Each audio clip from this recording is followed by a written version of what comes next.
afternoon, everybody. Today we have a seminar after a break for the summer.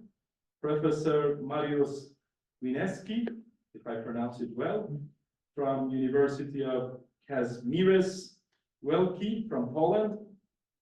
We have the pleasure to receive him today, and he's going to present a lecture with the title Design and Development of Biometric Implants, prototype of a multi-spiked connecting scaffold for a new generation of resurfacing endoprosthesis, if I pronounce it well. Okay, thank you so much for being here, and you can start your presentation. Good afternoon, ladies and gentlemen. This is my pleasure to contribute to the seminar. I came from Poland and have marked for your information the places which is hard to pronounce. Bydgoszcz is the home of my university, and very often these things I will be going to talk about are also related with cooperation with other universities from Poznań, Poznań University of Technology, and Poznań University of Medical Sciences. I represent Kazimierz, the great University of Bydgoszcz, Kazimierz Wielki University, Polish, and these are some buildings of different faculties at my university. I'm from Faculty of Materials Engineering right now. The topic of this presentation is was already given on design and development of biomimetic implants. Mostly it's focused on the case study that is lasts for several years on the prototype of multi-spiked connecting scaffold for a new generation of resurfacing endoprosthesis. And this project was already presents significant results of two past completed projects, which were supervised by my supervisor of my PhD thesis and cooperator for many years. I have in mind Professor Winiecki, who was a principal investigator, and also with the pilot investigations on animal model was led by Professor Trabecular, the inventor of this idea of solution, as well orthopedic surgeon. What we are talking is the endoprosthesis for the total hip replacements. Normally, in that case, it consists of a long stem that is put into the shaft of the femoral head, and in that case, the head and neck of the femoral bone is cut out. In many cases, this part of bone is not in such level of destruction, and it is recommended to have less invasive implants. And in case of this kind of long stem endoprosthesis, after several years, the problem is that is losing and need revision. In such case, the even longer stem, as long as to the knee, is needed to be placed when the bone is in very low conditions. You can see wires that put this whole content of bone together. So anyway, after several years, the long stem endoprosthesis needs revision. Of course, that's some radiograph with the examples to show how much this is invasive technique. We are going to focus on some less invasive. These are some intermediate designs of short stem endoprosthesis, the modern solutions that not go too deep into the shaft of the femoral stem, but still head and neck are cut out, and the patient is implanted with this solution. While the kind of endoprosthesis we going to talk is a hip resurfacing. By the definition, it involves replacing femoral head acetibular cartilage only, and the subchondral bone, which is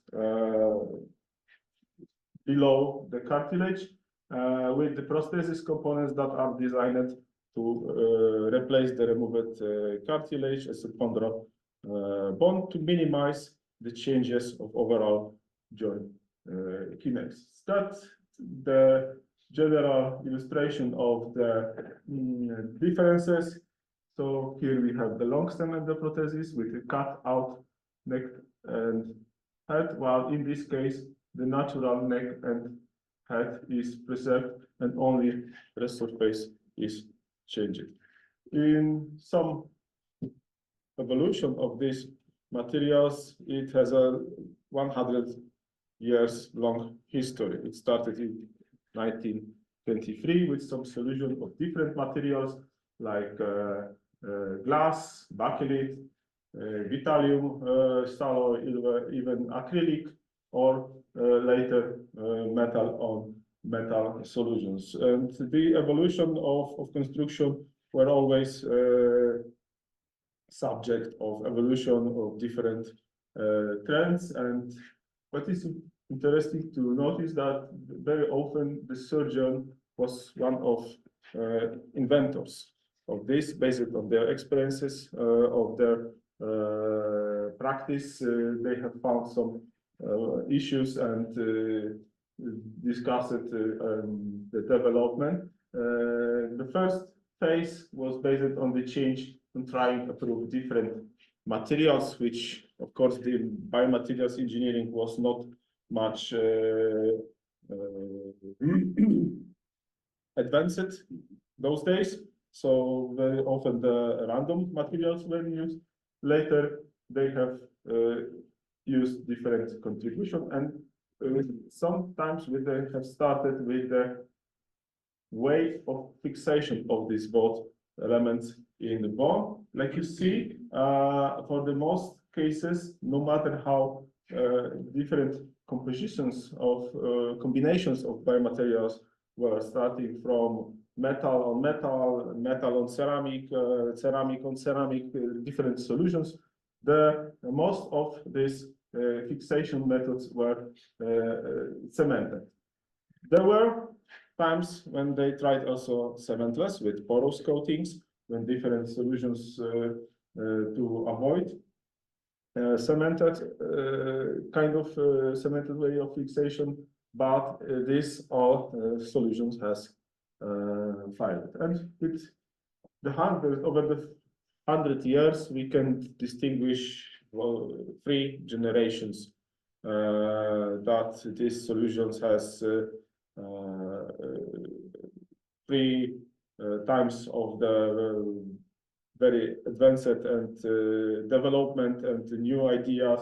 Mostly of this was for the 70s or 80s of the previous century, that the third generation has started, and in the late 90s, and the new models were invented by 2008.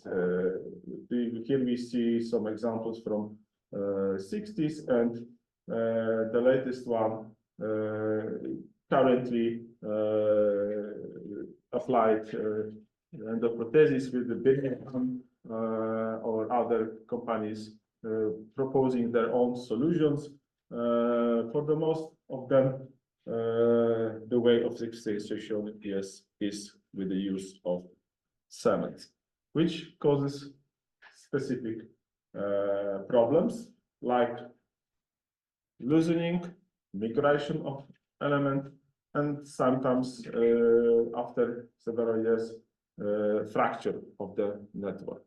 All is because these problems are related with the thermal changes happening during the polymerization of cements, that impacts of the tissue and the vascular system, and results in so-called avascular necrosis. So it's the part of bone below the component is resorbing, As we can see here, the natural blood vascular system in the head and the marks that the cements fill around 1/3 of the volume of the head, sometimes even more. And this is the cause of that the tissue is not engaged, not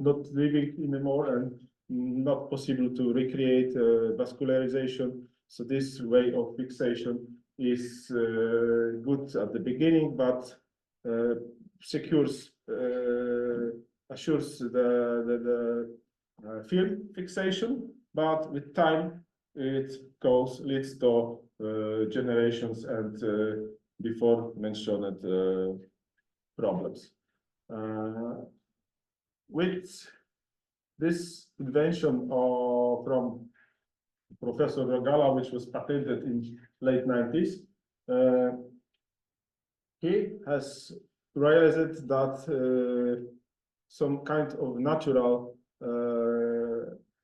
biomimetic way of fixation would be better for fixing that element, and it is presented here the diagram of the articular hyaline cartilage with subchondral bone with some specific way of interlocking between these tissues, which is natural transfer from different gradients of materials with so-called interdigitations that interlock the trabeculae of the trabecular bone and periarticular cancellous bone. So these tissues are like two porous interlocking materials. And the idea was to recreate it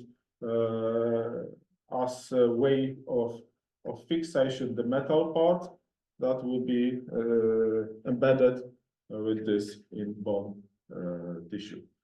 So with this solution, we also have a benefit that all the crucial vascular part of the bone tissue is saved to provide possibility of regeneration and natural bone healing and wounding, and with this process of bone tissue ingrowth between the spikes, mimicking the interdigitations of subchondral bone to recreate this natural way of fixation and secure the fixation of the resurfacing implant in the future. That's some drawing showing the proposal, and the proposal, of course, came, as I mentioned, in late 90s.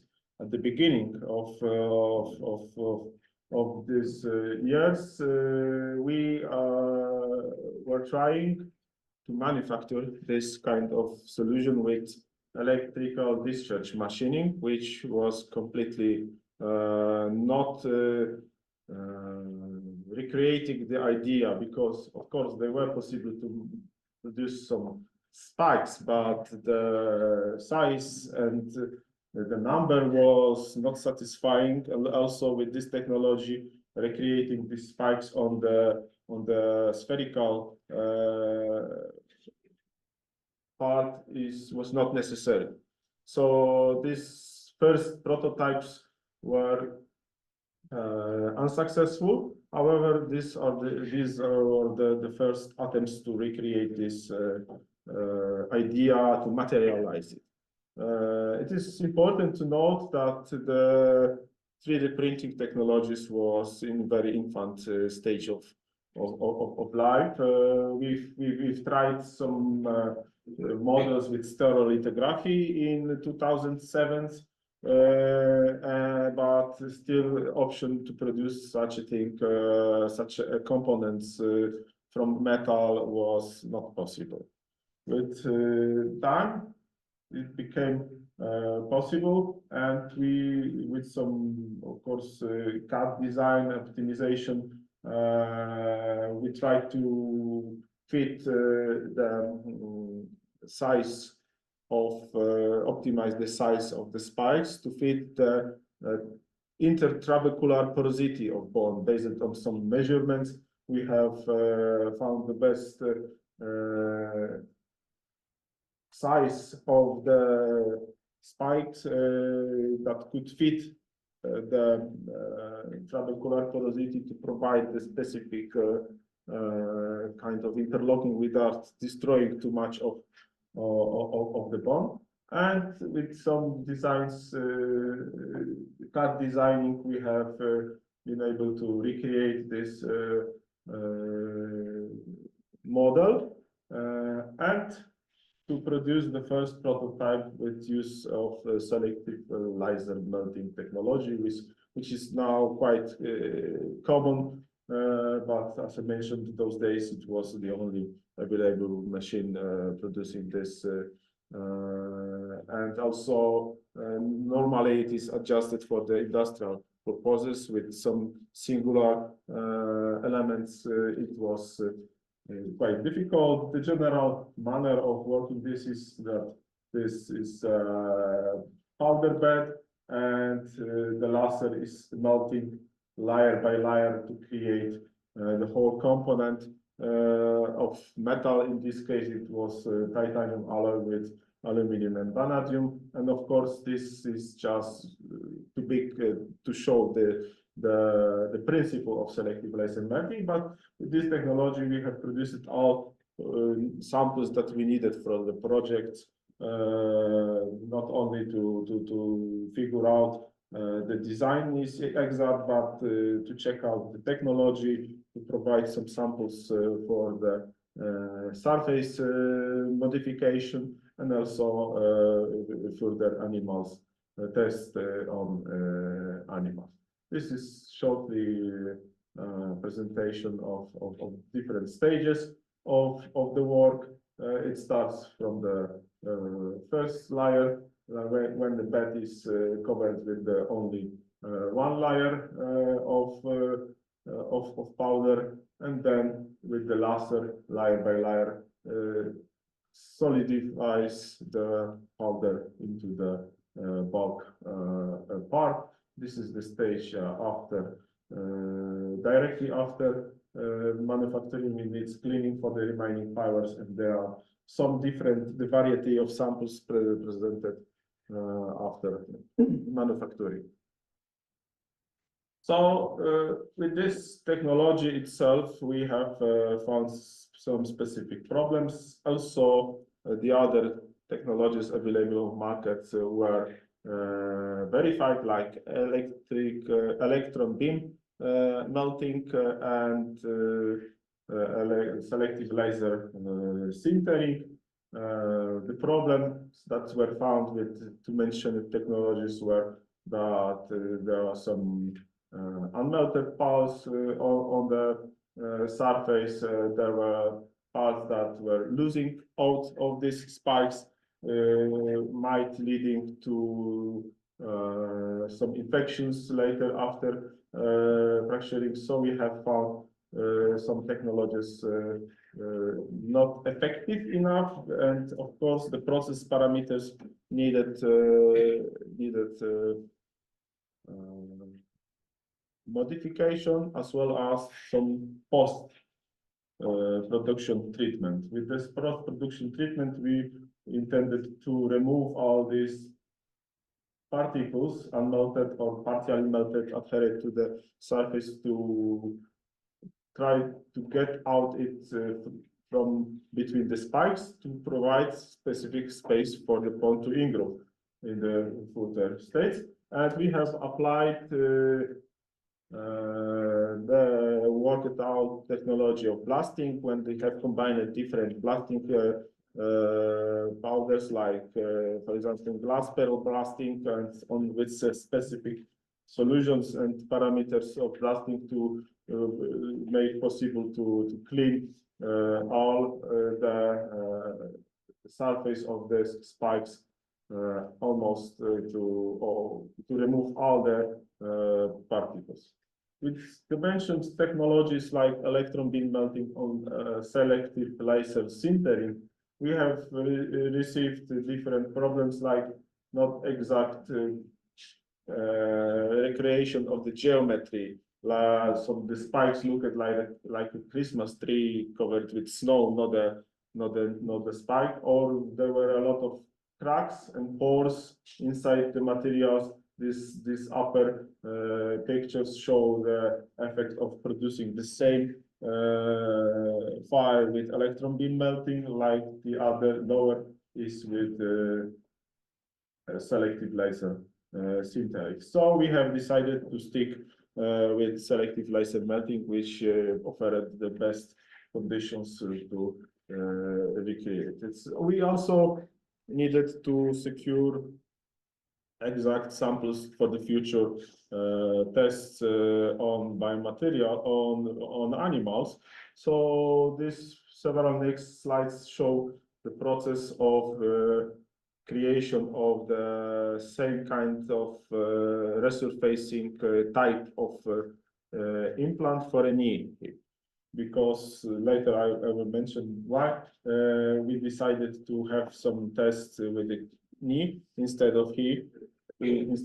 So this shows some stages of three-dimensional scanning of the bone from swine, from pig, and based on the recreation of the geometry of the cartilage, we have prepared several a series of samples that are working prototypes of samples that were used for future implants with having the same way of fixations.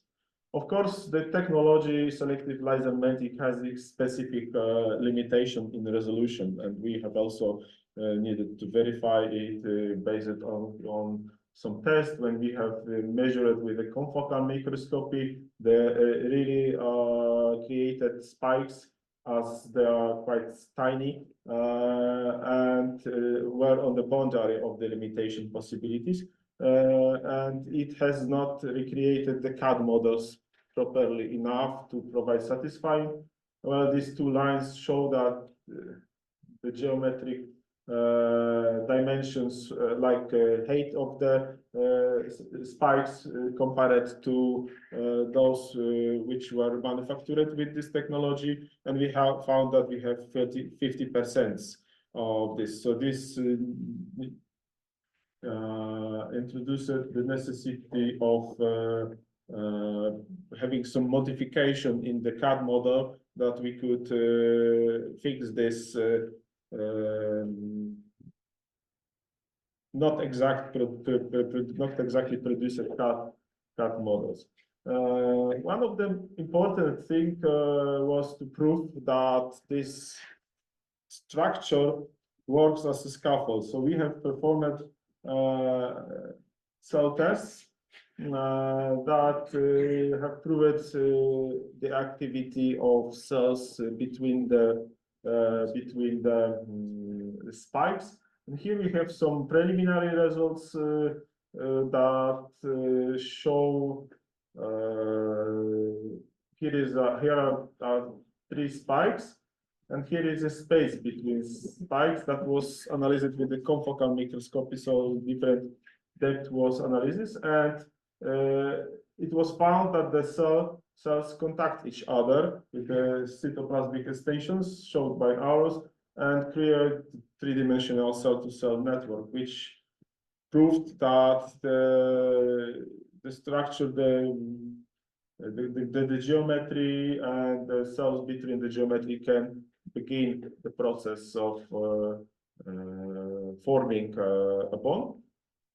Also, some initial preliminary test on animals when we have implanted the 3 small circular elements into the femoral, not femoral, but into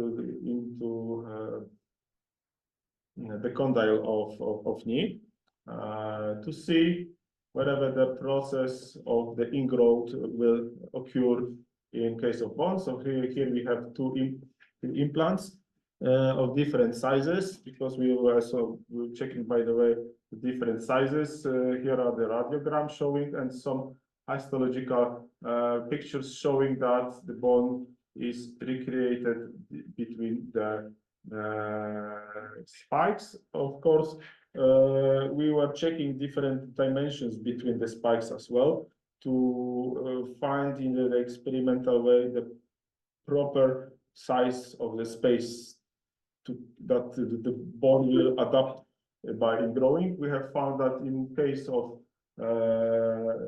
here there were 100 micrometers between the spikes and 200 micrometers between the spikes. So in the case of one, they were not possible to create the hard tissue. Only soft tissues were placed inside, so which not proved the ingrowth of the bone. While in case of 200 micrometers of the space between the bone, it was possible to find that the recreated bone tissue is in the inside between the spikes in the we called it interspike space, but some also infections were found on the bottom of the spikes coming from metal particles. So this test was actually taken slightly before this post-treatment was adopted, and one photographs also show on the earlier stage was showing that issue. That led us to involve also and work out specific treatment that could be applied for this. Initial steps for modification were also result in the cells test preliminary test on animals. We have concluded that the spikes should be covered with hydroxyapatite to provide better integration with bone. So we have first started with the electromechanical cathodic deposition, and this stage also provided some issues because normally most of papers provide information, and most of researchers test the flat surfaces for the modification because it's easiest. In this case, we had to find a way to modify the side of the spikes, which we have found that the parameters that typically apply for the flat surfaces not work for the this side lateral surfaces of the spikes.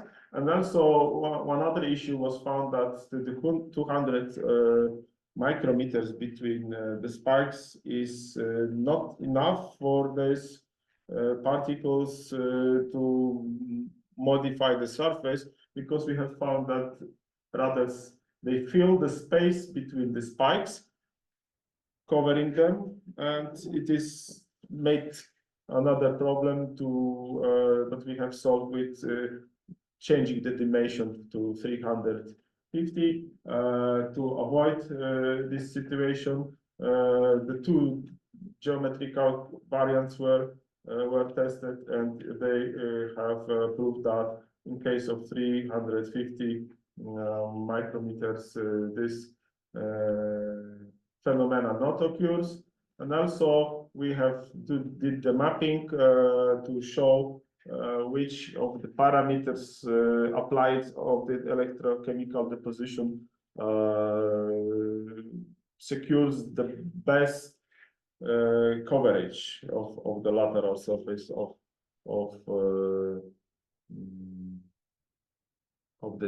the spikes. So, for example, here it should be for the -5 volts of applied. You can see. Yes, this is line. For this, we have found that the most lateral size of the wall was covered. And of course, we have performed after that the cell test for both geometrical models and with the alkyne phosphatase enzyme activity incubation. It additionally proved that this 350 solution provides the good space for the activity of cells measured with this enzyme activity, which is a kind of prediction of the future mineralization of bone between the spikes. We came then through the next stage of test. These tests still are referring the same verification about the proper space between the spikes, and also application of calcium phosphate coating. The two kind of implants were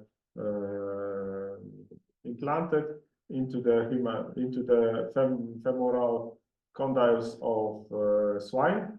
One was coated, one was without coating, and this the measurements of microtomography of these spaces has proven that about 15% of more space were filled with bone between the spikes, when the green color means is that at this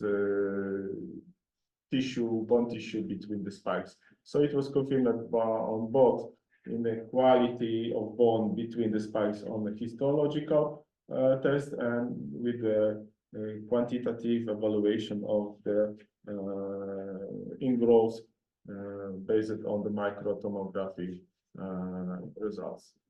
Of course, some also analysis with finite elements needed to be performed, because one of these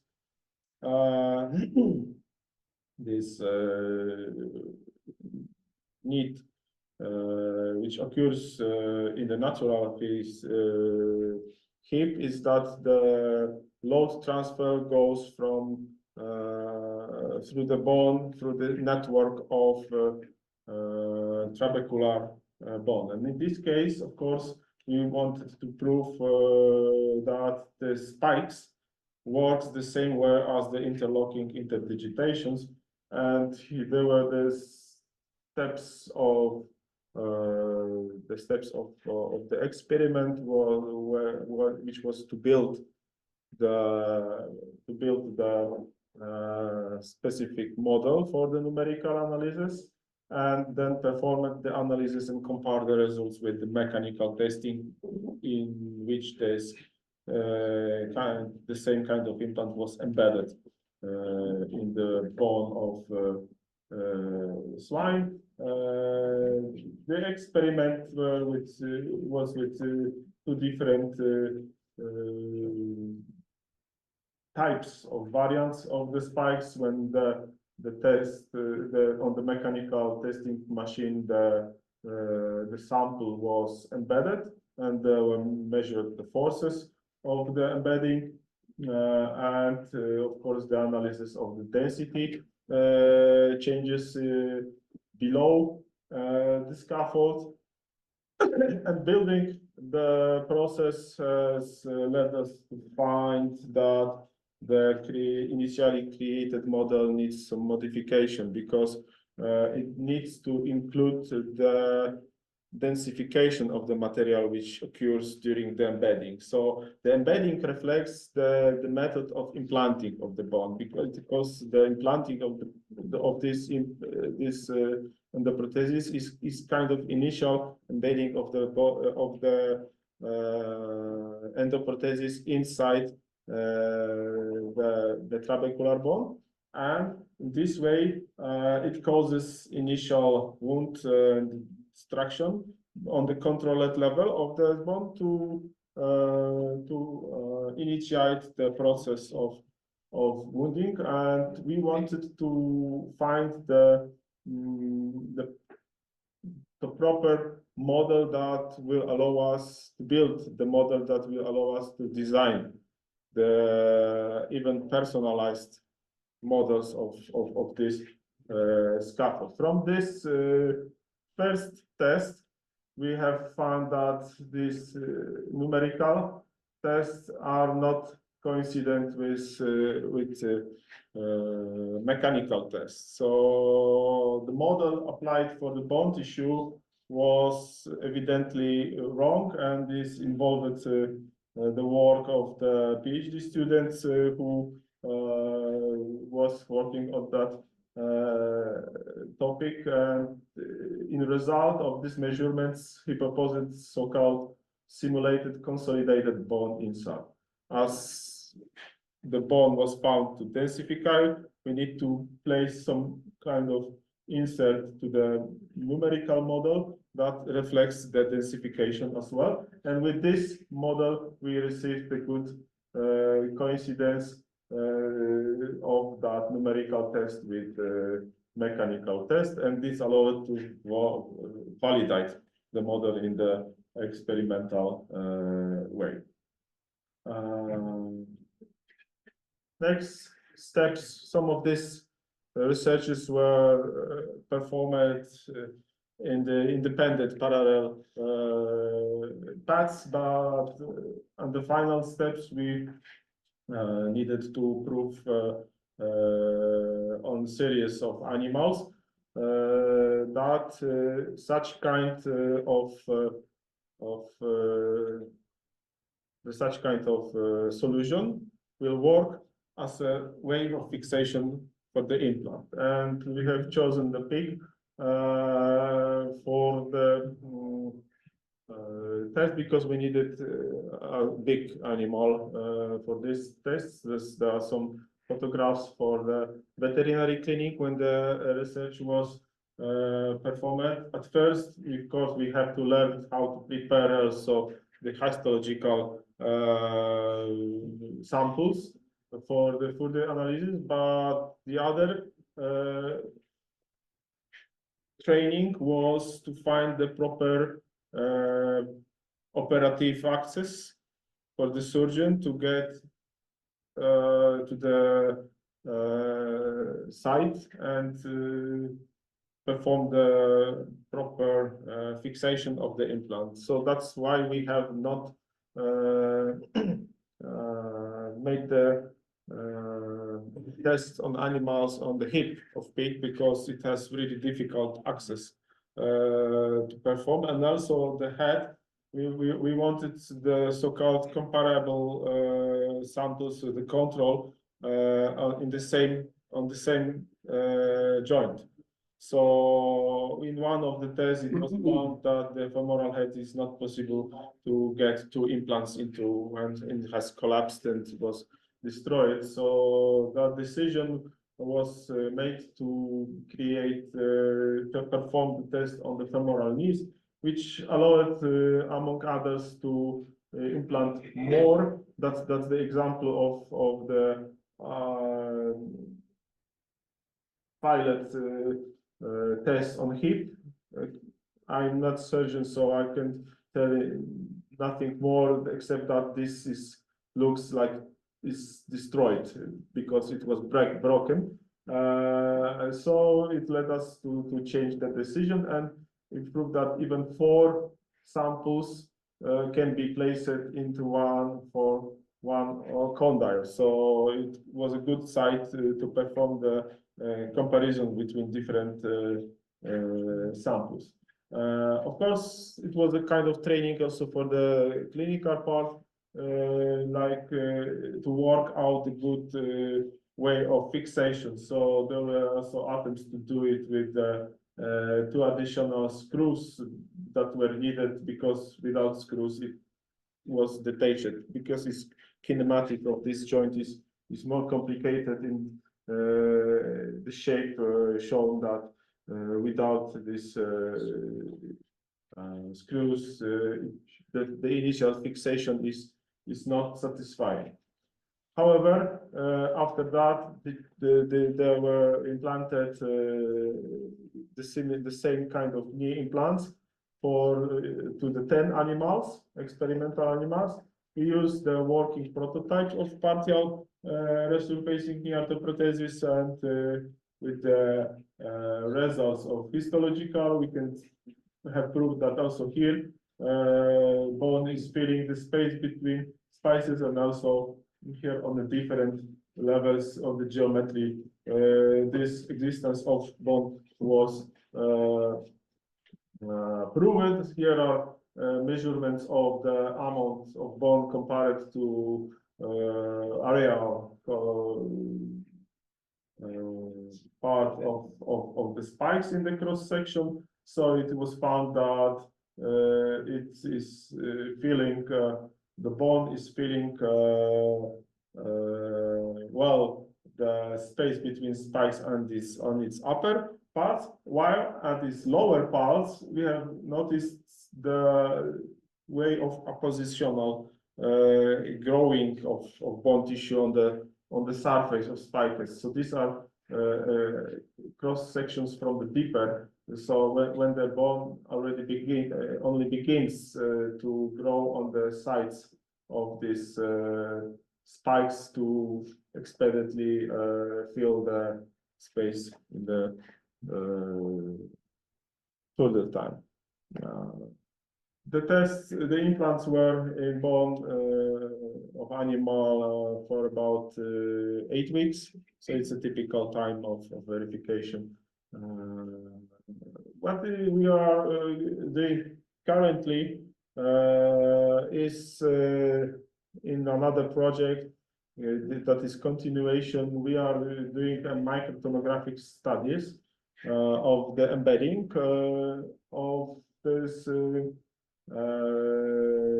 models, CAD model, not CAD models, but these small samples of the scaffolds on patients that have a diagnosis of osteoarthritis.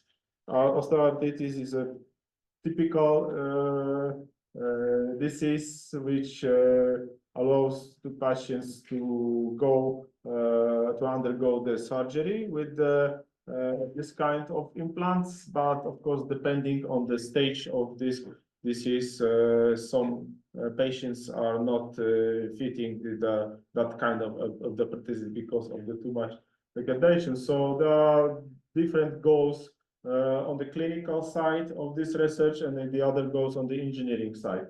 On the clinical side is to recognize the proper tool to qualify the patients for such kind of operations, because normally the issue has a different steps of different levels of progress, and normally with the highest level, the patients are going to the long-stem endoprosthesis surgery, while in case on the lower stage could benefit with this kind of implant, which mentioning first from the first slide, the revision endoprosthesis gives the patients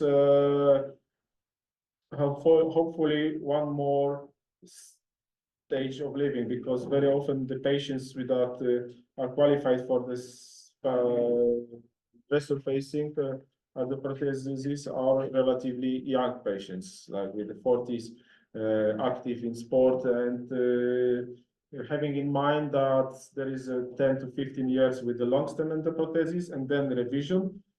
If we have this less invasive solution as a first in a row, we extend the life of the patient that has to receive the endoprosthesis. We've made, of course, some preliminary results on different patients when there was histo micro geometric properties of the bone itself to characterize, as well as to find how, in fact, much the bone densifies across, and then what is the range of densifying of the bone, to find the key to work out the design directive for design based on low debility of this implant, because in normal situations on the next day after surgery, the patient is starting the rehabilitation, which means that it starts working. So the bone, the spikes cannot embed more during the first steps he made. So the initial embedding, which is caused by the surgeon during the operation, should secure the stable situation for the patient to start the rehabilitation. So of course, is another problem to solve. So let's come into conclusions. With this prototype, we have got a significant advance and progress compared to the first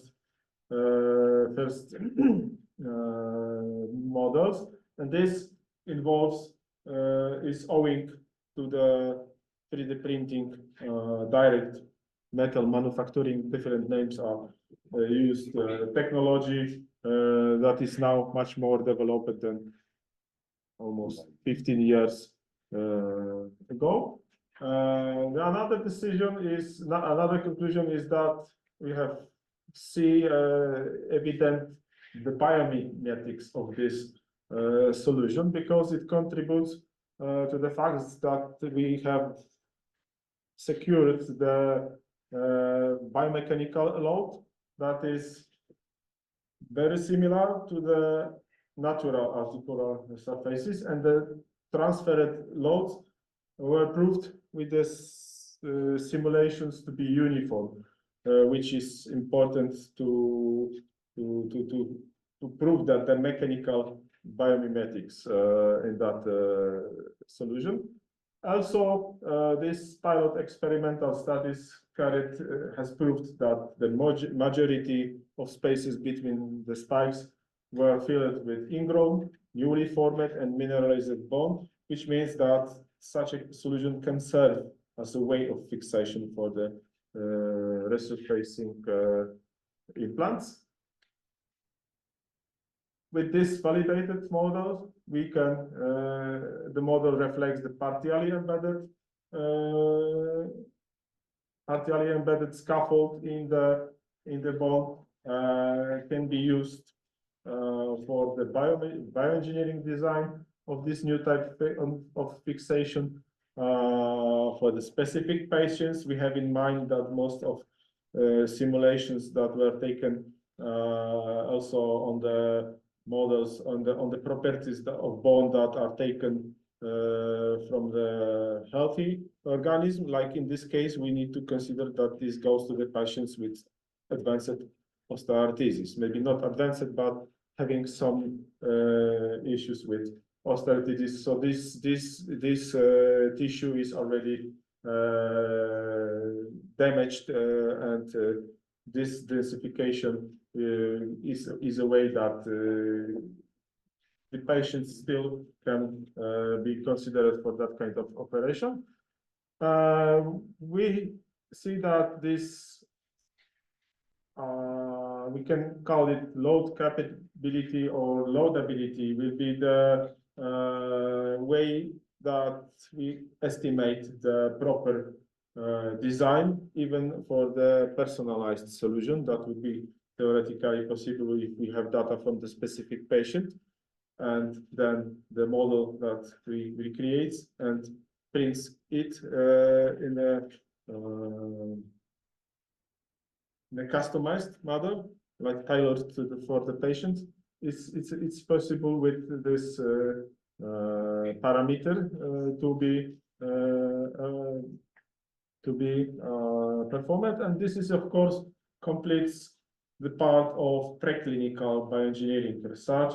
This not fulfills the clinical research, which is going to be on the patients in the future, in the next steps, depending in the orthopedic clinical hospital.